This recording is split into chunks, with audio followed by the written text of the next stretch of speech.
Who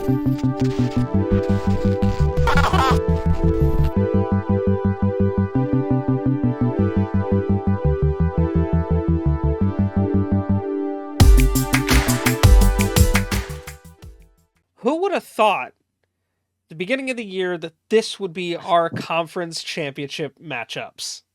Insane. Changing here. McDavid, beautiful move. Front back the ball, over to Crosby.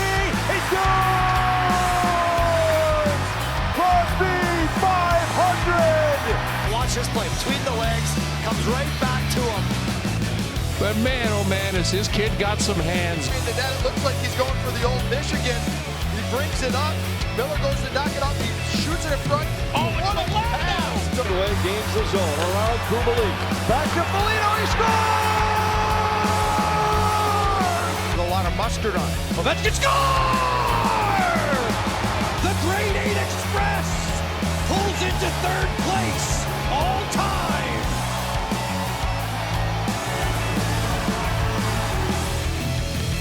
This is the Pucked Up Podcast. Hello, everyone, and welcome back to the Pucked Up Podcast. Danger's not with us today. She's not feeling good, so it is myself, Chris, and Dee with you today. Hello. Dude, what where do we even begin here? Because this is... I keep looking. I'm on NHL's website looking at the visual of the playoff brackets, and it is just mind-blowing, genuinely mind-blowing that this is where we're at. Yeah. So we are fresh off the last couple games being wrapped up in the quarterfinal or semifinals, I guess. And we are on to our conference finals. On the Eastern Conference side, we have the Carolina Hurricanes taking on the Florida Panthers. And on the Western Conference side, we have the Vegas Golden Knights taking on the Dallas Stars. First of all, let's talk about how the games ended. So Toronto only won one game. Toronto, Carolina won theirs, but only losing once. Vegas won. Yeah. Vegas beat... Seattle was contentious, man, all the way to a game 7, and it was... Seattle didn't want to quit. It was close. Yeah. It was... Which, again, devastated that Seattle didn't make it through. I was rooting for them as I'm not, my team's not in it this year. Let me pick a team whose players I like and whose organization I like. So them not being in it, devastating. The Oilers only winning 2 games, despite the fact that they have both Connor McDavid and Leon Draisaitl. They have 3 people with 100-game seasons, but yeah, or 100-point seasons.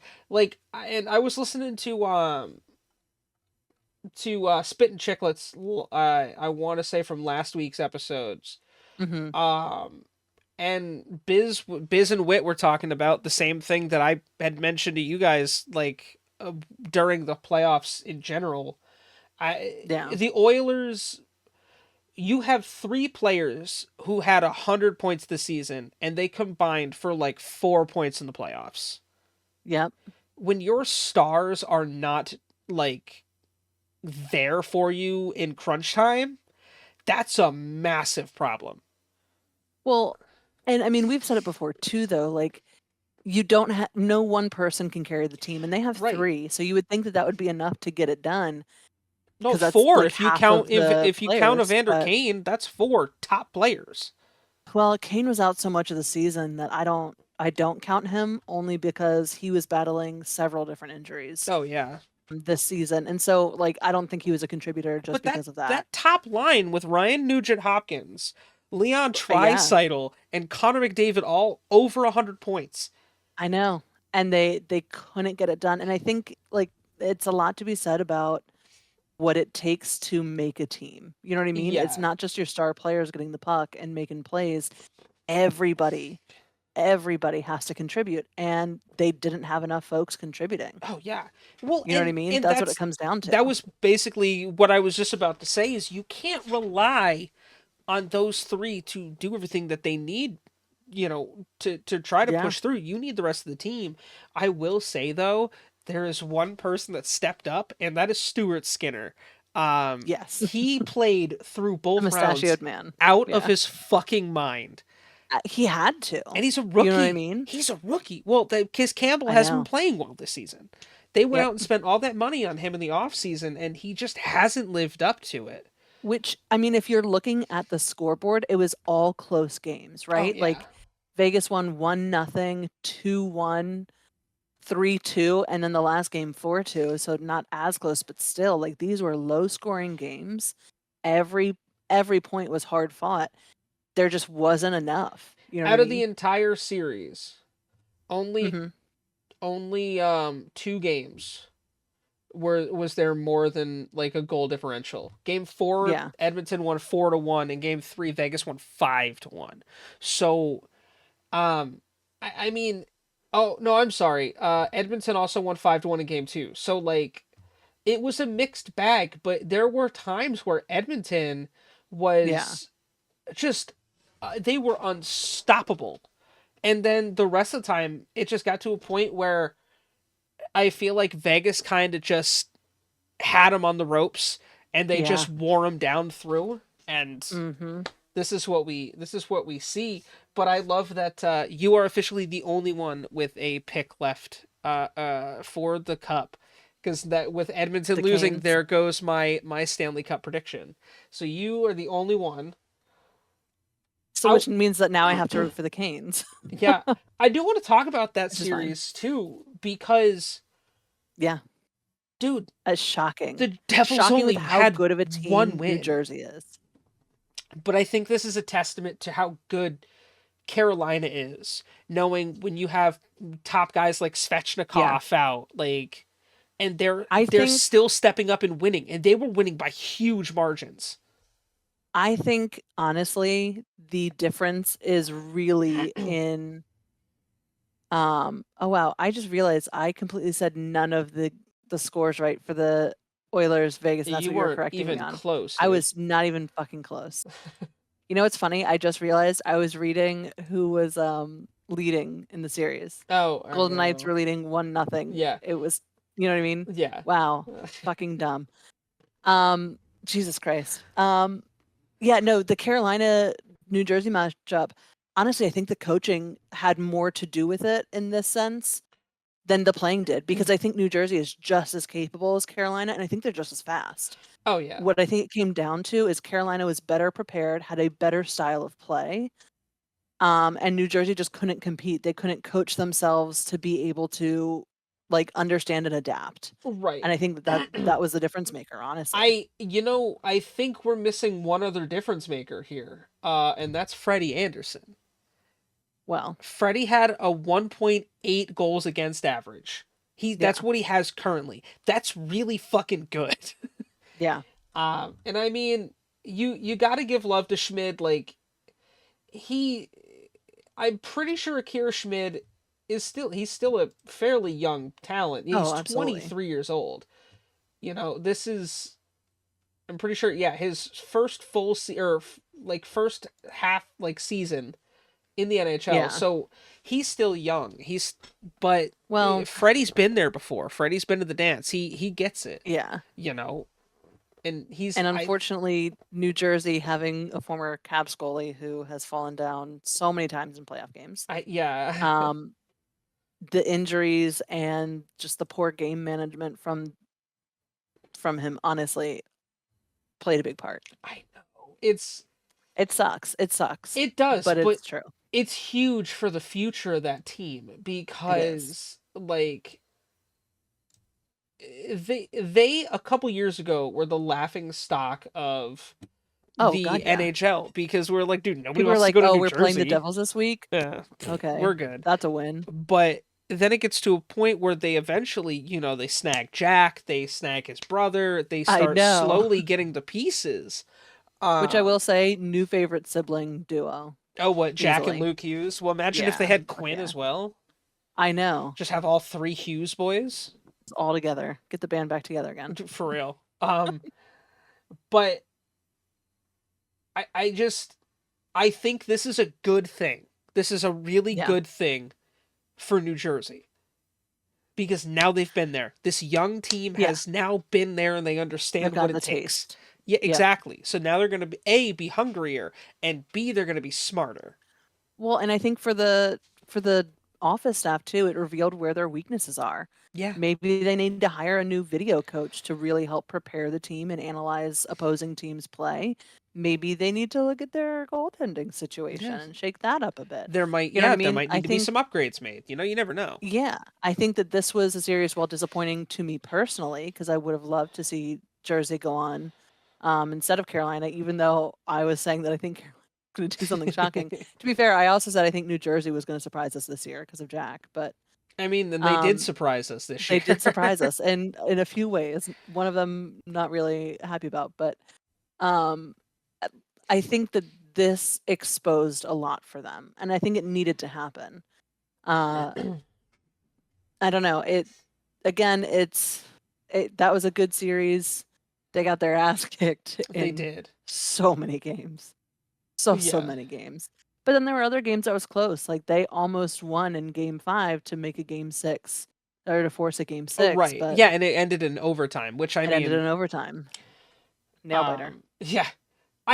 We kind of glossed over Vegas when we were talking about that series, but I think we really need to give love to the Vegas Golden Knights because they've only technically lost 3 games in the playoffs. Well, they won their first round in 5. Not gone to OT this round. Yeah. So getting it done in regulation. That's a strong team. There is an energy from Vegas that we saw their first season. And they almost won the cup their first season. So they didn't though, because you know who did? They did not. But Washington Cats. But that energy is there again. Like they're hungry. Think so. They're hungry for it. Absolutely. And they know that they just have to get through one more team to get back. And I guess, I don't really want Dallas to win, so guess I'm rooting for Vegas. Yeah. You know what I mean? I mean, and when it comes to like stat wise, Jack Eichel has 14 points in the playoffs. Mm-hmm. Yeah. And Mark Stone has 12. Aiden Hill, who's been, basically filling in for all the injuries that they have at goaltending, he's got a .934 save percentage. Yeah. That's really good. Right. But I don't know, man. I'd be kind of afraid to mess with Vegas right now. I think it's gonna be a good series. I do think that Vegas is gonna wipe the floor with Dallas, though. Yeah, based off of their play that I've seen, I think Vegas is gonna beat the shit out of them. Yeah, and I mean, I want to give love to Dallas though, because I did mention before I thought we were gonna see something exciting from them, and we have. We've been seeing great hockey be played from them, and I mean, to face 2 tough opponents and come out on top, like whether people want to make the joke about Minnesota as them being, oh, they're just the first round team, the Minnesota Wild are a hard team to face, especially when it's a team in your division that you see all the time. Right. And it took them 6 games to win that. Yeah. Same with Seattle. Seattle is a wild card team, just making them go 7 and still almost winning. I mean, legit, almost. That was a 2-1 decision, so... And then I guess we have to give some shout out to the Florida Panthers. We have to give huge as we talked about, outs. Dethrone friggin' Boston, and then made quick work of Toronto as well. To follow that up, almost sweeping them. Yeah, like they were up 3-0 to start the series before Toronto actually won, and Toronto just took out Tampa, and Tampa's good this year, as they are every year. It was impressive, but I hope that Florida loses to Carolina. Well, I guess this will take us right into our question of the week.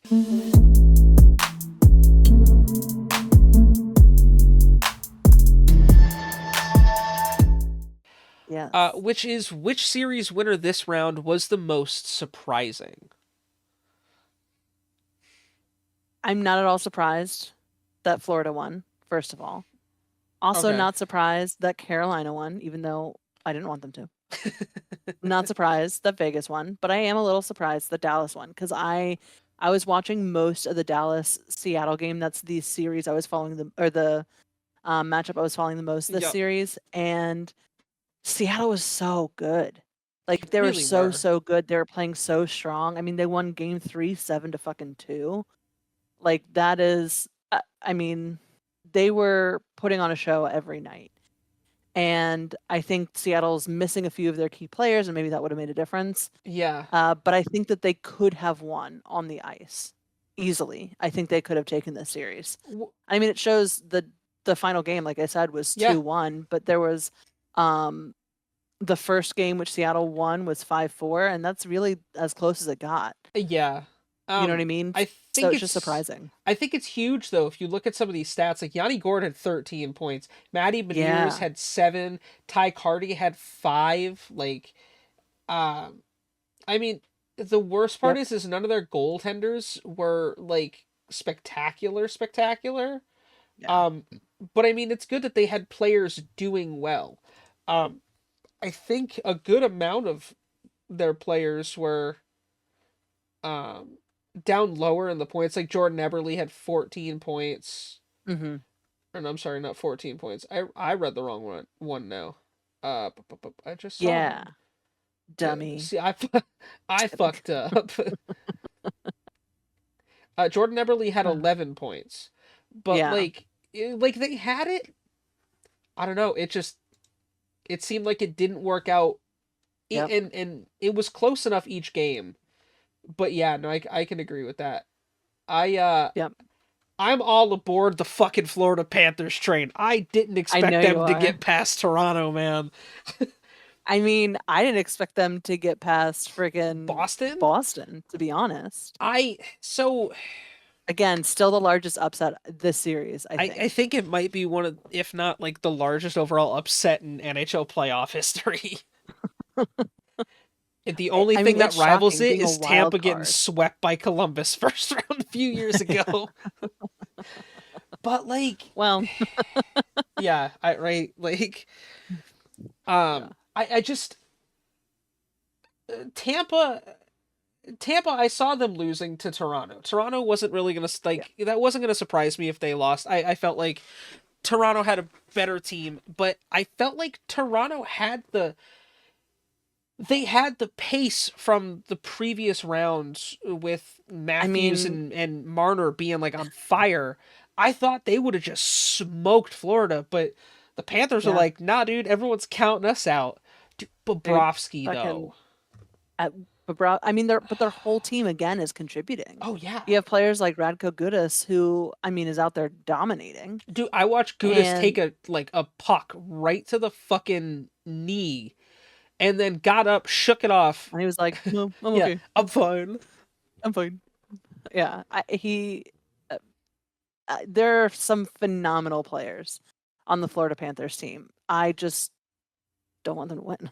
But I'm not surprised that Toronto lost. I mean, this is the farthest they've gotten into the playoffs in what? Since 2004. Yeah, I was going to say it's almost 20 years at this point. Next year it'll be 20 years. So I was kind of hoping for, a Cinderella story kind of a moment where they miraculously break came their back. curse, their 2 decades long curse. But at the same time, I was like, nah, because I just know that's I think it got in their head, much like Boston, it got in their head about the cup curse. You know what I mean? Yeah. I think it really did sort of eat away at them. I want to definitely show some love to Panthers defenseman Brandon Montour, who has 9 points. Yeah. As a defenseman right now in the playoffs.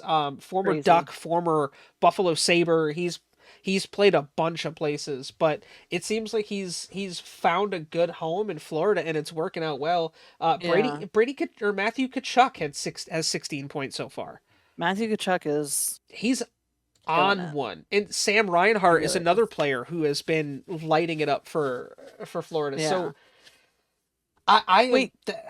You haven't answered the question of the week. Who do you think was the most surprising winner? Florida. You think Florida was surprising after the way they Hannah Boston their ass? Yes. Oh, okay. Surprising in the sense that first off that happened, and then they made quick work of a great team. Yeah. Okay. Okay. But I will say, only time will tell on how if they can they hold on to it. if this can keep going. Yeah. It's a lot of energy. Yeah. To be playing at that level night after night after night. Yeah. So. And then to face off easily one of the most dominant teams in the playoffs, you got to take on Carolina. Yep. Carolina's scary. But this round is my favorite outside of the Stanley Cup because it's hockey every night and you don't have to switch back and forth between channels. Yeah. We start on Thursday with the Panthers Canes matchup, and then we switch over to Dallas versus Vegas, and then back and forth and back and forth. And I love that formatting. I really do. It gives you different perspective every night. What's interesting this year is all of the Panthers versus Hurricanes games are going to be on TNT. Yeah. And then the Knights versus Stars games switch off between ESPN, ESPN Plus, and ABC. Huh. It's very strange. Like that the first weird. game is on ESPN and ESPN Plus, but then the second Dallas Vegas game is on ESPN Plus and ABC. That is strange. Isn't that weird? Oh. I don't understand it. But yeah, that's what we're looking at. That is so that's where you guys can watch with us for real. By the time this gets released, that first game will have already happened, so you guys will be joining for the first match of the Dallas versus Vegas. Indeed. I guess to round out this segment, who we got moving on? I'm going to have to stick with the Canes, and I'm going to say it's going to come down to Knights versus Canes. You know, I'm going to discount the Stars because Vegas has made quick work of everybody this season. So again, unless they just lose their full head of steam like the Panthers do, I don't see the Stars overtaking them. So, considering the Stars have had to go to the 7th round most recently, and was it round 6 when they were facing off against Minnesota? Yeah. So they've played more. And I think that's going to end up showing itself in how tired they are. You know, that's fair. I want to say wholeheartedly, let's go Florida for the cup. I don't think this is the team that they will be able to stop. Yeah.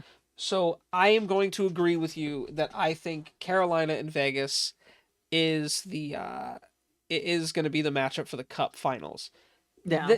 When that happens, I don't know who I'm going to pick because you got friends in Vegas. I got friends in Vegas. And you have friends in North Carolina. And you're fucked either way. That used to be the Hartford Whalers. So there's still a little bit of Connecticut love in there. Absolutely. If that's what happens, I mean, regardless of who actually wins these, there are 4 different possibilities here. And all of them would be great. But yeah, we're in for good hockey no matter what. I feel like Vegas and Carolina is going to be the craziest of the finals, though. I think so. It's going to be high scoring. I think they have a physicality. They both have a physicality that's going to make for entertaining games. Oh yeah, you know what I mean. Plus, if Logan Thompson comes back, oh my god, him and Aiden Hill together, yeah, like. Aiden Hill's been on fire already this playoffs, and he stepped up in a big way.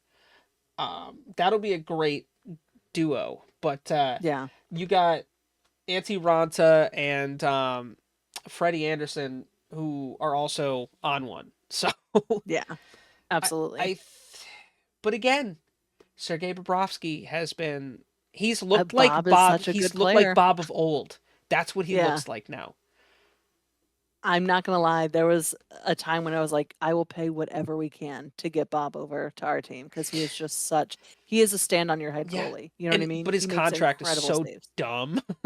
I know. It's so bad. But I was like, let's do it. Let's go for it when we were really hurting for goalies. And then we got 2 amazing goalies. So I was like, you know what? That worked out. You guys get lucky as shit right away. And it's like, okay. How did that happen? Yeah. Okay. Very cool. So, needless to say, we are just as excited to see where this goes. And don't forget to follow our socials because maybe, just maybe, depending on who gets into the Stanley Cup, if any of our predictions make it to that final round, maybe we'll start streaming it in our Discord for you guys. And you guys can come watch. We'll do a watch party. Hell yeah, that would be a blast.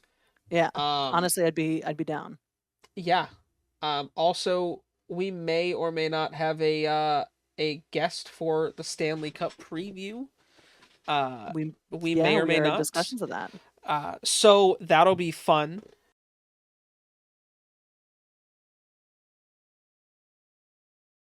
Do we have more updates on the trophies?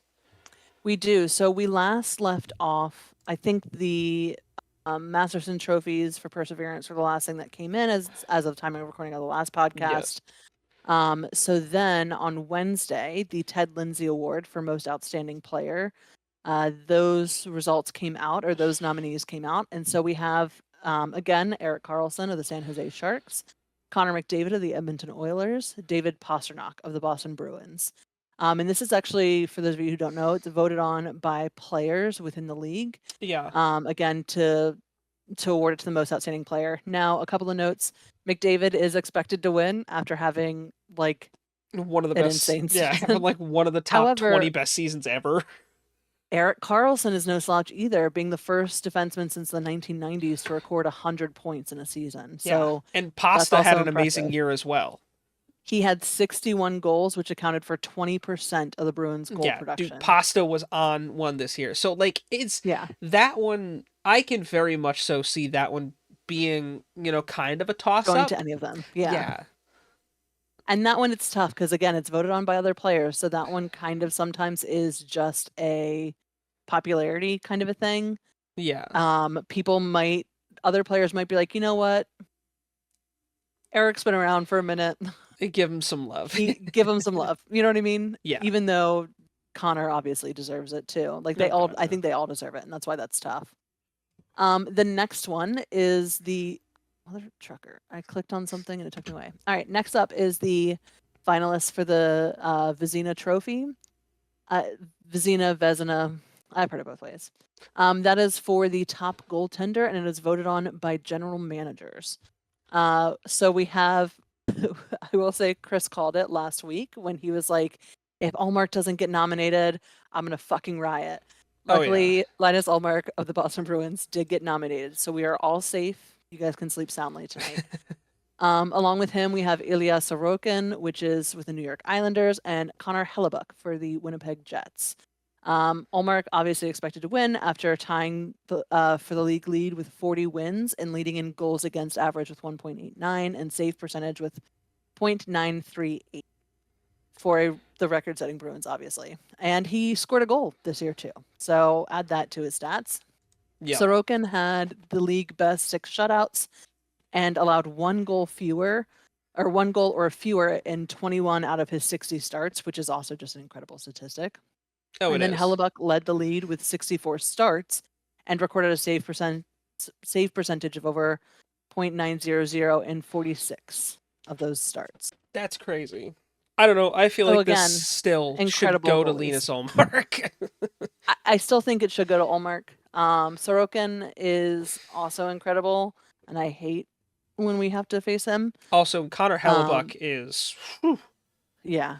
He's lights out too. Yeah. But yeah, Ullmark. And also, I do just have to say, I love the goalie relationship on the Boston Bruins. It's been one of my favorite things to follow this season. Ullmark and Swayman. It is so fucking cute. Yeah. They're basically like, it's basically like watching Step Brothers. Like, it legitimately is. Best friends. Just best friends. And when one of them has to come out and the other one goes on, because, it happens. Yeah. They give each other like the cutest, biggest hug, and I just love it. And for that reason, I do think that Ullmark should win it, just because not only, was he incredible, he was an absolute fucking brick wall this season. But I just think he has such a good attitude.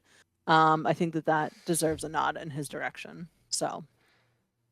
And then for the last one, we have the Hart Trophy. And this is voted on by the PHWA, which is the Professional Hockey Writers Association. It's basically the MVP. I don't know why we call it anything other than that, but it is the Hart Trophy. And shocking nobody, Connor McDavid also made this list. He's nominated for like 4 fucking awards this year. He's a monster. Insane. David Pastrnak of the Boston Bruins and Matthew Tkachuk of the Florida Panthers. So again, David definitely expected to win. Basically a contest for second place. Yeah, he led in goals, assists, and points. Pastrnak again had 61 goals for the Bruins. Tkachuk, originally starting with the Calgary Flames, in the offseason was traded to the Florida Panthers. We covered that. He picked up his second consecutive 100-point season and was obviously really, really strong in these last couple of playoff games. So whether or not that will be taken into account, who's to say? The PHWA is the one voting on it. So we'll have our decision. I think it is June 26th at the award show, which is this year being held in Nashville, Tennessee. So June 26th, you'll get to know who out of all the people we've talked about the last couple of weeks will be finalists. In addition to that, they will also talk about the Willie O'Ree Community Hero Award, which will be, that was announced on April 3rd, but again, Jesus Christ, the award winners won't be announced till June 26th. The King Clancy Memorial Trophy, which we talked about last week, same day. And then the Jim Gregory General Manager of the Year Award is conducted at the conclusion of the second round of the playoffs, with the 3 finalists announced in late May. So that's the only one we don't, one of the few that we don't have yet. That one actually won't be unveiled until June 28th at the NHL draft. Can you refresh my memory on the finalists for the Calder? Absolutely, I can. Give me one second. Because I know you mentioned it last week, and for the life of me, I can't remember exactly who you said. Matty Beniers, Owen Power, and Stuart Skinner. God, that's so tough because all 3 of them have had great seasons. Yeah. Yep. That one's gonna be tough. I want to immediately give it to Matty Beniers because he's been such a fun player to watch, but I feel like it's probably going to go to Skinner. And if it does, I'm fine with that. Yeah. And don't get me wrong, Owen Power was great too, but I think it's basically down to Beniers and Skinner. Absolutely. And Skinner, as a rookie, just got a fat contract extension. Yeah. So absolutely he did. I don't know. I'm the last excited to see that. I am too. The last 2 awards that get announced in June are the Mark Messier NHL Leadership Award, which they don't even tell you who the nominations are. They just tell you who won it. Yep. On the 26th. Same with the E.J. McGuire Award of Excellence. Again, they don't tell you who they looked at. They just tell you who won it. So that will be also a really exciting thing for everyone to watch, is that broadcast announcing who is the best of the best in the league. Oh yeah, and it's the award ceremony's actually the award show itself is entertaining to watch. So it's nice to see all the players getting together and having fun and seeing exactly and getting all dressed up. What PK Subban is going to wear. Yep, it's a fashion show, baby. Oh my god, and he is king of the NHL of fashion. He is. That man. His Instagram is such a blast. He can get it. Yeah. But his Instagram's a blast to watch because it'll be him just at a fashion show, and then 2 days or a day later he's posting a video of just him laying in the bathtub talking. It's just PK, you're all over the place. Pick a spot, stay in it.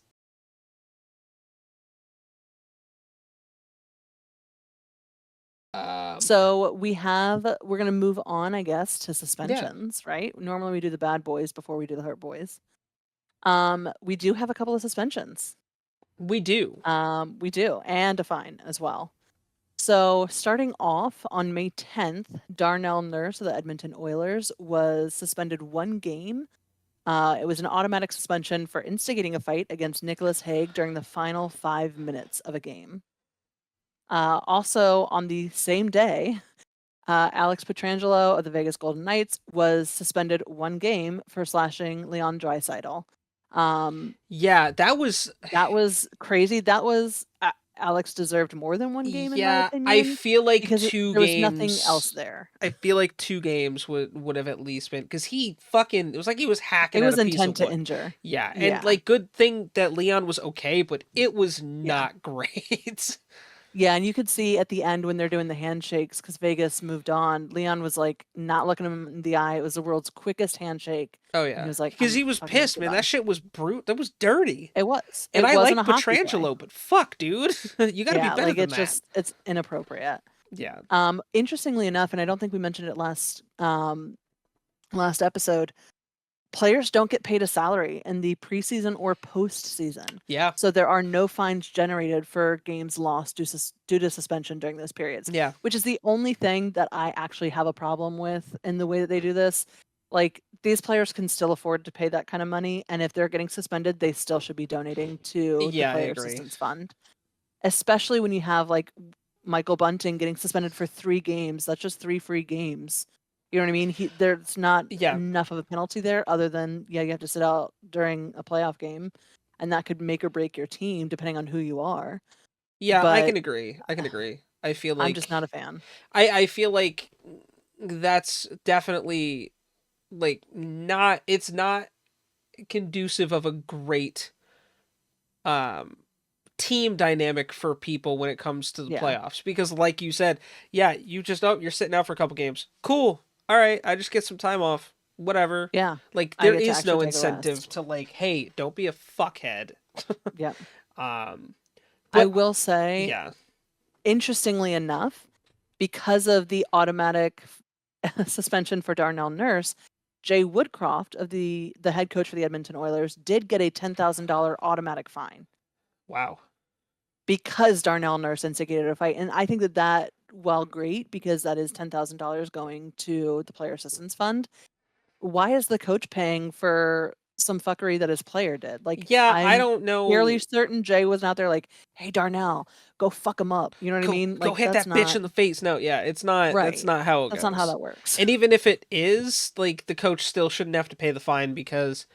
Or he shouldn't be the only one paying the fine at the very least. Yeah. Like, if you want to fine him, fucking do whatever you want. But, like, the player responsible for doing the potentially injuring action should 100% also be paying. Oh, agreed.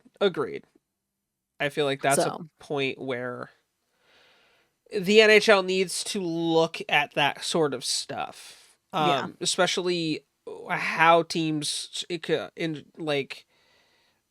how teams construct like their contracts. Yeah. Absolutely. Because that's also, kind of bullshit.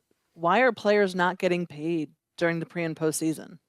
Yeah, that seems weird. I don't understand that. Like, if I'm putting my body on the line, I best be collecting a damn paycheck. I want to get at least a little sum. Now, they get paid a shit ton during the season. Like, again, Yevgeny Kuznetsov suspended 1 game, lost $42,000. Yeah. I'd love to get paid $42,000 a night for showing up. Same. Literally just for showing up.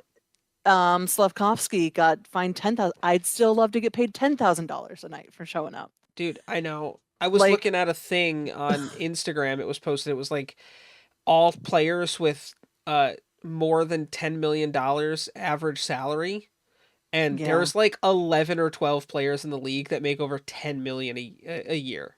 It's crazy. It's just like, holy shit. And so it amounts to a lot of game, but I'm pretty sure, like, if you look at like Kachuk, for example, he got suspended 2 games, gave up $102,000, so that's $50,000 per game.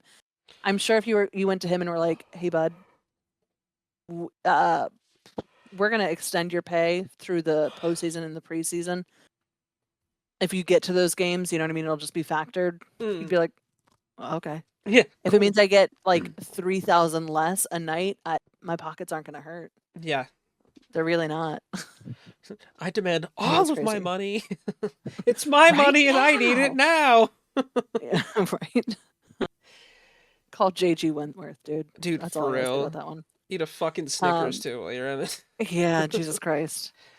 So for Carolina, we have Teuvo Teravainen.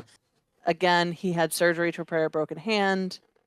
Now he's saying it'll be late May. It was supposed to be early May, and now he's still out. I don't expect him back for the remainder of the conference finals. Yeah. And again, Kasha has a concussion. He won't return until the end of May. Yeah, that's also the same with Kasha. I don't see him coming back until the end of this round, if they make the cup. Yeah. For the Dallas Stars, we have Yanni Hakanpää. I'm sure I butchered that. No, Yanni, it's call me. Hockenpod. You were almost dead Hockenpod. on. Yeah, you were almost dead on. I put the wrong emphasis on the wrong syllable. I only Yanni know how to Hockenpod. say it because he played for the Ducks, and his name is There you so go. fun to say. Hockenpot is Yanni a fun thing to Hockenpod. say. I do also just really genuinely enjoy the name Yanni. Right? Across the board. It all is. Yannis. It is. It's a great first name. Yeah. He's questionable for this Friday as he is nursing a lower body injury. So he may or may not get in versus the Golden Knights. For Florida, the only new one is Ryan Lomberg, who is sidelined with an upper body injury. He's not expected to return until the end of May. And then we go to Vegas. Vegas has 2 new injuries. Well, not really. We talked about Brossoit last week. He is for sure sitting out for game 1. If he suits up, it'll be very questionable, and I'm sure he is going to be like a backup on the bench and not their main goalie. And Logan Thompson is still out, and they're saying maybe at the end of May. So if Vegas moves on, we could see him in time for the Stanley Cup. They have finals. 3 goalies out. Out, yeah. 3. Because Lerner we knew was out for the season with his hip issue. Yeah. So yeah. I feel like everyone expected Lerner, and then like Logan's been kind of on and off the he IR. He's been in and out. Yeah. But Aiden Hill and Laurent Brossoit have been, for the most part, healthy. I mean, Brossoit has been healthy. I haven't seen his name much on this injury report. It's just the past couple weeks. It's just the past couple of weeks. He's been nursing that lower body injury. So hopefully Brossoit can get it together. But yeah, that's really it. I mean, there are a couple of people that have been on this thing since, like Jake Gardner for Carolina has been out since November. Yeah. But there's been very few new injuries. And again, I am sure at the end of the season, we're going to hear that like 90% of the team was injured in some kind of way. And It's likely. It. Yeah, it's likely. Yeah. I will say though, for Vegas, at least this list is way smaller than it's been all season. This is the smallest it's ever been. Dallas has been killing it this year in terms of their injury list. They've been so freaking healthy. Florida has been mostly healthy. They have a couple of people who were on long-term IR. But not really all that many. Florida hasn't been that bad. They've been one of our shorter ones this season. Yeah, and Carolina's been, in a very similar way, obviously losing Svechnikov for the season, losing Max Pacioretty for the season. Yeah, Pacioretty's a big one. And Andre Kasha being out as much as he's been out has been problematic. Kasha's been out for a couple months with that concussion. Yeah, which sucks because Kasha is such a great player. He played for both of our teams, didn't he? Yeah, I would love to see what he could do in a Stanley Cup final. I hope to God that he gets there because I think that would be really cool for him to come back into. Although, also fucking dangerous because we all have seen a Stanley Cup final and they are intense. Yes. Yes. Yeah. Yeah. I know, dude. Dallas really has been killing it this season with staying healthy, and that's 100% I think at what's most helped them. We've seen like 4 people at a time on their injury list, and it hasn't been like 4 people for months and months on end. It's been like 4 people, and they're in and out. You know what I mean? Like they're on it for a week, and then they're fine. I know it's been just what a season, man. We say it every week, but it's been so wild this year. So much has happened this year. It really has. And I mean, we were all kind of expecting this, we were expecting everything to pick up as I don't want to aggression wise. I don't think we expected it to pick up like this. No. Everything else, it's just been, Yeah, this season has been particularly aggressive, as we've mentioned multiple times on the show. Yes. But we've seen also some incredible playmaking. I mean, we can't talk about playmaking without talking about Zegras. I know. He's done some just crazy ass shit with that puck. You think maybe he has Velcro on it at times, what he's been able to do. He's out here just trying new shots and shit. I mean, just be in practice. He's like, I just invented this one. That's what he literally is. It's just like playing a video game with him. Yeah, legitimately.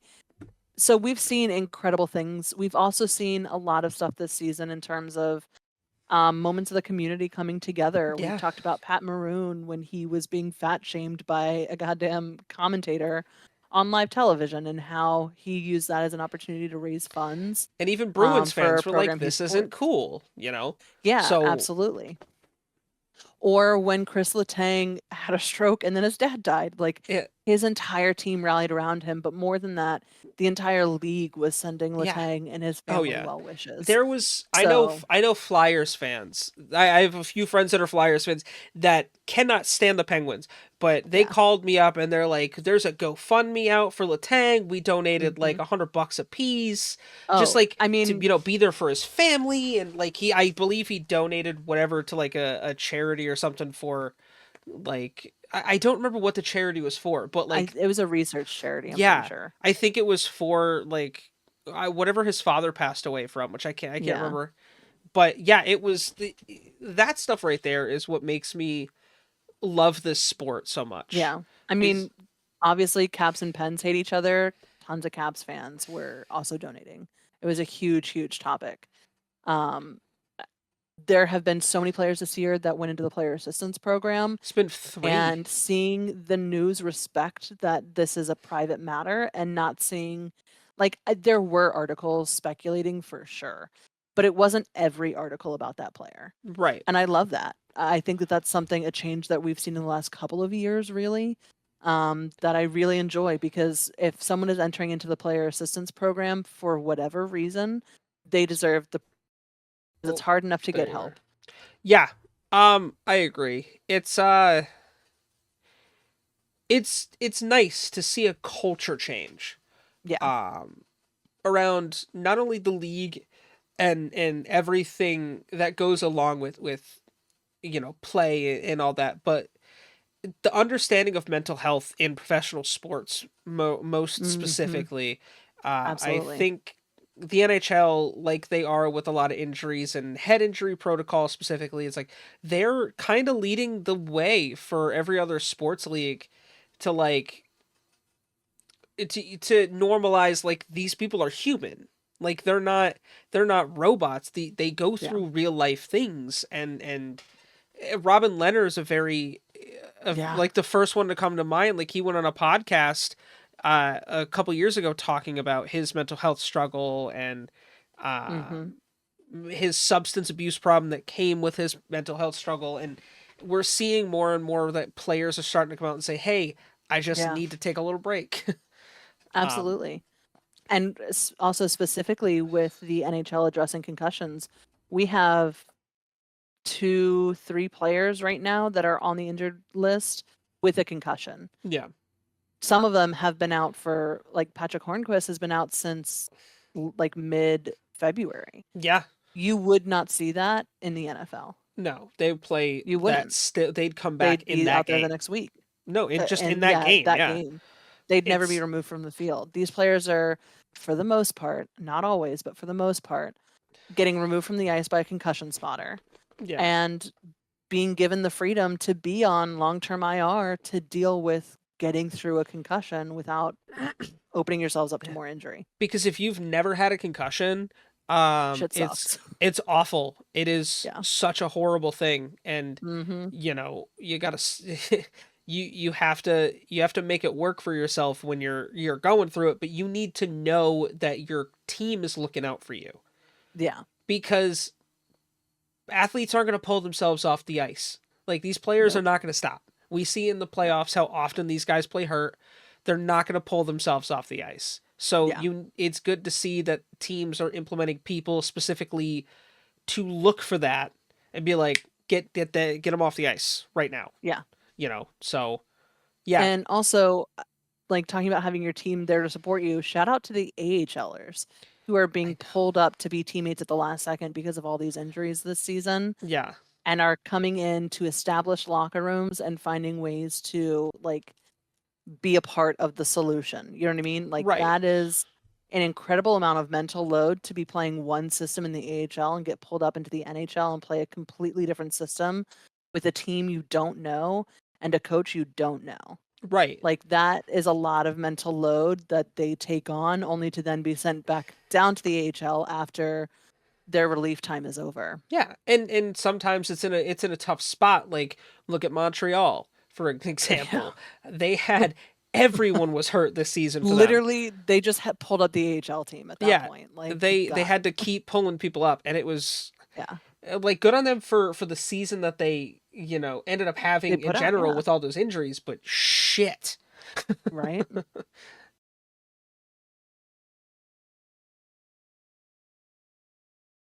What do you say we round this bitch out with a great segment, my personal favorite segment, be our obscure NHL player of the week.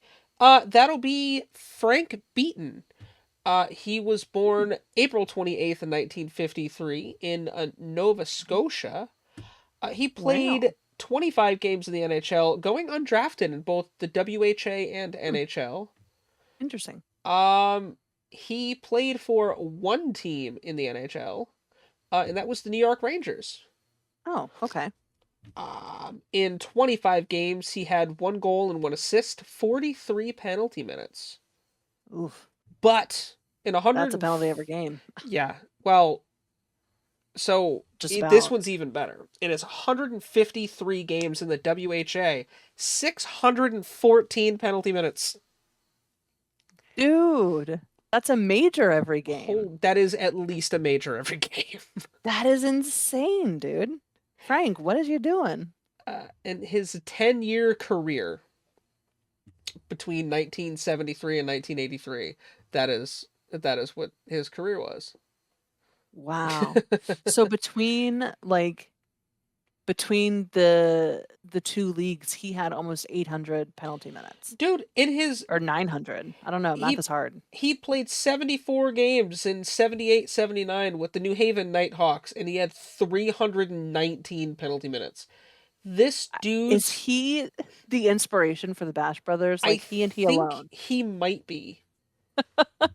1979, 1980, New Haven Nighthawks. 106 penalty minutes in 40 games. I would laugh, though, if each and every one of those penalties was for, like, embellishment or tripping or, you know what I mean? Something that's, like, not serious, but, like, the dumber shit or, like, delay of game. For hitting in it into 78, 79, he had 40 penalty minutes in 10 playoff games. Holy shit, dude. 52 in 79, That's 80. Crazy. In 10. 36 with the Indianapolis Checkers in 81, 82 in the playoffs. 13 games, 36 penalty minutes. At what point as a coach do you just have like a sit down and like, listen, dude, this guy I appreciate the effort. And he was a winger. He wasn't even a defenseman. Homie, if you're the only thing that would make it crazier is if it was the fucking goalie. You know what I mean? Dude, right? Could you imagine if the goalie had like 600 penalty minutes? 600 penalty minutes? Fuck? Yeah. I mean, maybe we'll see that next year from Biddington, honestly. We're at that point. Wow. Notoriously, he was traded in 1982 by the New York Islanders to the Minnesota North Stars in exchange for a steak dinner. Shut the fuck up. No way. Yeah. We need to tell Danger about that. Never played a single fucking game with either. Never played a game with either team. Oh my god. Traded for a fucking steak dinner. Traded for a steak dinner. I would want that on my grave if that were me. Traded for a steak dinner. Dude, right? I mean, in some ways, it's like, damn, dude, that's sad. But in some ways, it's like, that's actually kind of fucking badass. Dude, for real. Just killing all these bugs. And I have the windows open, and they're tiny. So they're just sneaking through and going crazy all over my screen. It's that time of the year, man. Tiny bug season. Yeah. Hey, you know what he didn't do? Win a Stanley Cup? He did not. He did not. Because he was sat in the penalty box too much. But if dude had 200 less penalty minutes, maybe he would have. For real. The season that 1978, 1979, the season that the Rangers went to the Stanley Cup, he played 2 games. He didn't have any penalty minutes though, so I guess that's good. But maybe then maybe I was wrong. Maybe he needed it in those 2 games. Well, he made up for it the next year with 43. So well, there you go. Garfield, do you want to get win some, you lose some. You know. Sorry, I had to let the cat out. Garfield was sitting at the door trying to get out, and I was like, sorry. I looked over and suddenly you were gone. I was like, he just pulled a Houdini. Yeah, absolutely. He did wrap up his career in the Central Professional Hockey League, which I don't believe exists anymore. I don't think it does. Nope, it collapsed. It was a lower tier minor league bracket. It ceased in 1984. Well, it had its run. It did. I thought it was going to be the Canadian Hockey League, but I guess I was wrong. That'd be funny. It would be, considering there's a team in Indianapolis and Birmingham. Yeah. Yeah, so... Amazing. It doesn't say what he is doing today, but, he's 70 years old, so I'm sure he's enjoying retirement. Old, so I think he's, playing with his grandbabies. Probably. But Frank Beaton is our obscure NHL player of the week. Wow. Well, thank you. I will always remember him as the guy who got traded for a steak dinner. Yeah, that's not something you forget. Yeah. Super short show today. Yeah. But I mean, there's not much to talk about when there's only 4 teams playing each other. You know what exactly. I mean? And obviously, there was less conversation pieces today because we were missing Danger. But migraines suck. I get it. I get them too. So, Also, this is the first time we've done the podcast without all 3 of us. I know, it's sad, but it also works. You know what I mean? Yeah. Obviously we miss Danger, and we're so glad she'll hopefully be back next week. Because I appreciate her reading of the injury report. It's way more fun when she does it. I'm just like, this is who's out. Yeah, there you go. It's more entertaining to make it Danger does names to where you and I are just like, we know how to say this, but it's just better when Danger does it. It is. And she does have a really interesting perspective on things too. Oh yeah. That she's been a fan of the NHL longer than either of us. She's older than both of us. She is. Tell her I said that. Well, and it's fun to see her perspective coming from someone who really only paid attention to her team for a little bit and then stopped watching hockey altogether for a long time. Yeah, and now is coming back and expanding her hockey knowledge. Absolutely. So it's fun to watch her knowledge grow each week. Yeah. Because and I think that's why we're such a good trio, because of her perspective, which we just talked about, you've been a lifelong hockey fan. I also played, so yeah, and I haven't been a lifelong hockey fan. But I'm someone who, when I got in, I was like, must know everything. You know what I mean? Like, I wanted to know about a lot of teams, not just my own. And so those are 3 totally different perspectives too. Yeah. In terms of when we got introduced to the sport, how invested we were and then now are. Yeah. I think it's awesome. It really allows us to talk about a variety of different topics. But then there's a lot of stuff that we all also really agree on. And then stuff we don't all agree on. We don't always agree on. And it's fine. If you guys want evidence of that, go watch our second podcast where we ranked the reverse retros. Yeah. And you should have seen and heard the bitter words we all threw at each other off screen. We fought a lot over that. I mean, yes. We were negotiators. We did. That, we literally, the stuff you guys didn't see, we were negotiating. Give me that. Yeah. Imagine us trying to actually draft teams. Dude, that would be crazy. Check out next year when we might do a fantasy league. Yeah, and there's a chance we might do an NHL franchise mode. Let us know if you guys would want to see that too, because that'll be fun. Yeah. But I think, unfortunately, it is time to end. Thank you guys so much for hanging out with us today. Definitely check out all our socials. Before you go, if you're watching us on YouTube, make sure you like and subscribe. We really appreciate that. If you guys are listening to us audio form, make sure you give us a rating, give us a review on whichever platform you're listening to. All of that helps us out greatly. We want to hear from you guys down in the comments. Yeah. Who do you think has been the biggest surprise in the playoffs, and who do you think the matchups are going to be for the Stanley Cup Finals? Mm-hmm. Because I'm interested to see everyone's take on that. Make sure you guys follow all of our socials and hit us up in the Discord server. We're always in there. We're always there down all to the talk talk hockey, talk sports. That's, you know, we are currently in the Discord server right now. Also check out our merch store. We've got a lot of fun stuff over there, and great Mm-hmm. quality stuff. So Hashtag butt stuff. Indeed. Before we sign off, any parting words, D?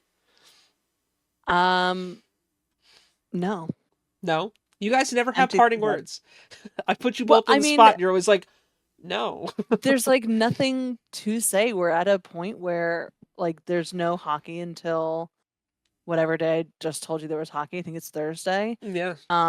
I've given a lot of thoughts during this podcast, probably too many. No, it's been great. To be honest. It's been great.